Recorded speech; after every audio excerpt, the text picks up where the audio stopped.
El Rakib, mbikëqyrësi i plot. Ne jetojmë në epokën e vëzhgimit total. Miliarde kamera sigurie skanojnë rrugët tona, satelitet ndjekin çdo lëvizje nga hapësira dhe algoritmet inteligjente regjistrojnë çdo klikim, çdo mesazh dhe çdo mendim që ndajmë në rrjetet sociale. Njeriu modern ndihet sikur po vëzhgohet nga çdo anë. Megjithatë, sa e lehtë është të fshihesh këtyre syve artificial. Mjefton të fikësh dritën, të mbyllesh një derë ose të fshish historikun e kërkimeve dhe bota mendon se ti je tërësisht i padukshëm. Por ekziston një shikim që nuk përgjon, për mbikëqyr, një vështrim që nuk ka nevojë për dritë që të shoh dhe as zë që të dëgjojë. Ai depërton aty ku asnjë teknologji nuk do të arrijë kurrë, në dhomat më të fshehura të zemrës njerëzore, aty ku linden qëllimet, dëshiret e pathëna dhe sekretet më të thella. Ky shikim i përket atij që krijoi dritën dhe errësirën.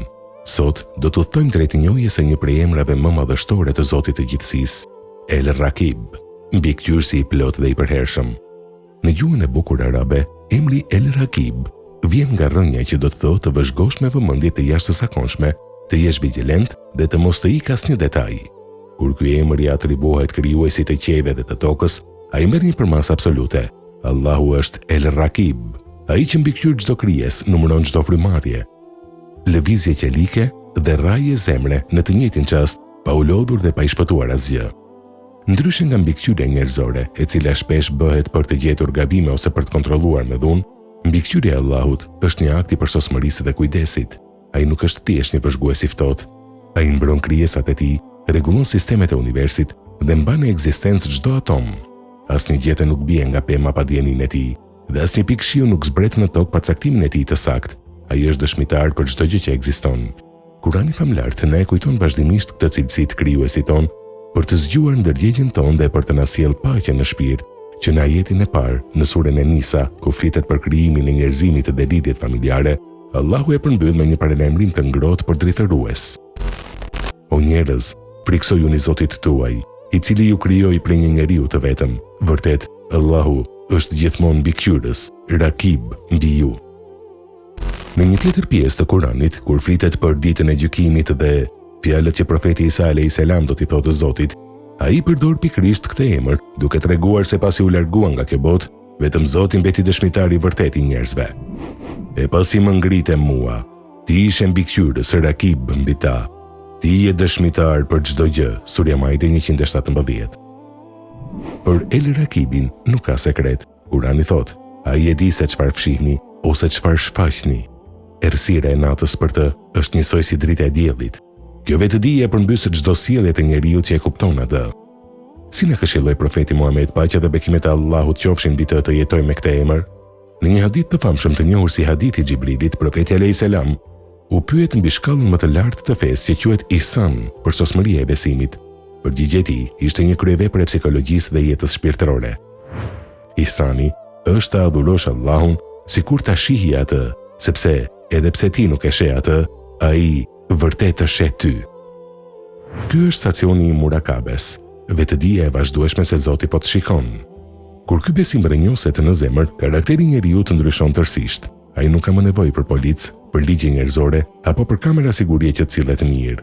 Ai bëhet i sinqertë në fshehtësi, po aq sa në publik. Ai nuk vjedh, nuk mashtron, nuk fyen dhe nuk bën padrejti, sepse e di se El Rakib është prezent dhe po e regjistron çdo vepër. Gjatë kohës së udhëheqjes së Omer ibn el-Khattabit, halifit të dytë të Islamit, ai dilte natën mshehurazi për të parë gjendjen e popullit të tij. Një natë, i lodhur nga ecja, u mbështet pas murit të një shtëpie të thjeshtë. Nga brenda dëgjoi zërin e një nëne që i thoshte të bijes: "O bija ime, ngriu dhe shtoi qumshtit ujë që të nxjerrë më shumë fitim." Vajza e re me një zemër të ndriçuar nga besimi ju përgjigj: "O nëna ime, a nuk e dita urdhrin e prisit të besimtarëve Omerit, i cili e ndaloi rreptësisht përzierjen e qumshit me ujë?" Nëna ja ktheu: "Por Omeri nuk po na sheh tani në këtë errësirë." Në atë moment, vajza dha një përgjigje që mbeti e shkruar me shkronja të arta në histori: "Nëse Omeri nuk na sheh, Zoti Omerit po na sheh. Si mund ta dëgjoj atë në publik dhe ta kundërshtoj në fshehtësi?" Omeri, duke dëgjuar këtë jashtë derës, u përlot. Ai pa se si emri El Rakib kishte ndërtuar një ndërgjegje kaq të pastër te ajo vajzë thjesht, saqë më vonë martoi atë me djalin e tij dhe nga ajo gjenerat lindi udhëheqësi i madh dhe i drejtë, Omer ibn Abdulazizi.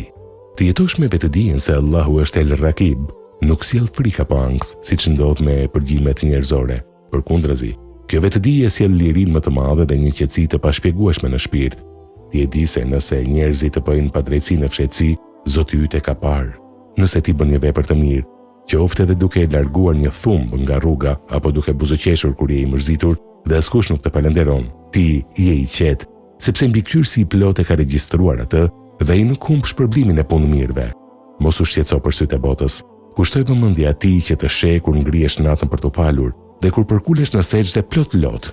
Jetoj ditët e tua me dinjitet, duke e ditur se nuk je kurrë vetëm. O Allah, El Rakib, ti që na sheh në çdo gjendje dhe na njeh më mirë se ne veten tonë. Ne mundsoj që ta kemi frikë dhe ta duam madhërinë tënde sikur të shihnim. Ne i pastroj qëllimet tona në fshehtësi dhe në publik. Bëje të sotmen tonë më të mirë se të djeshmen dhe në bëj prej atyre robërve që gjejnë qetësi në vetëdijen se ti je gjithmonë me ne, duke na mbrojtur, duke na udhëzuar dhe duke na falur